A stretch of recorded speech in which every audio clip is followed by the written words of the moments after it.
When we first got here, everyone was convinced that we were extras in a movie that was being filmed. And after it took about 8 months to get even most of the business owners to realize no, we're not part of a movie shoot.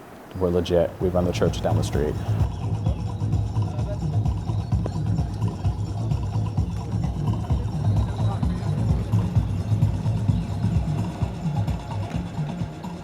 The famous phrase is, well, I'm very spiritual, but I'm not religious. I think the spirituality of the people in Williamsburg whom we are reaching out to, it's not necessarily the institutional church. And so for us, the friars, to be available even just outside the church doors or on the corner, across the street, and for people to be able to feel very comfortable to speak with us on all different sort of things.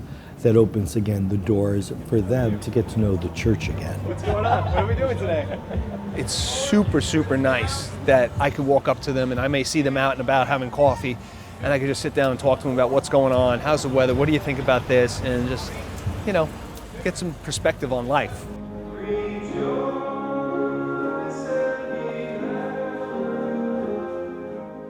Part of our evangelization and outreach is just getting people into the church. Everybody has this vision that they're going to burst into flames. That's the number one thing I hear, and I've never seen it happen to anybody.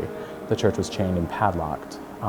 So the neighborhood really thought the church had closed and was just vacant. The church had heavy oak doors, and so one of the first things that the friars did were to remove those doors and to put glass doors in, so that whether it be morning, noon, or night, anybody who's passing by would be able to have an opportunity to peer in to see what was taking place. So you have to come over here so you can see that. Like this. Smart. Project placement and product placement on radio. Thank you. I'm going to hire you as my head market. One day I literally went to knock on the door to present myself, and that's when I met Father Raphael and Brother Nick. And so since then, that's a year ago, I would say, and since then, that relationship it literally grew into a friendship, I think. When on the opening day, they were all over at the radio and hanging out with all our friends, and it was from the beginning they were part of it.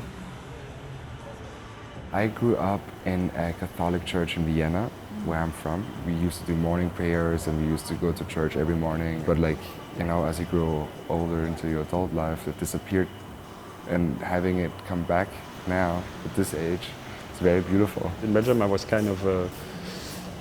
had difficulty towards Catholicism and etc. And since Pope Francis and since meeting our incredible neighbors, I really made peace with Catholicism. I think it is a mission field for evangelization. They're looking for something interesting. They're looking for something that speaks to them. And that can happen in the context of our rituals. It just takes a little bit different angle, a little bit different of an approach, and a little bit more of an openness to what we're going to do and how we're going to adapt what we're doing.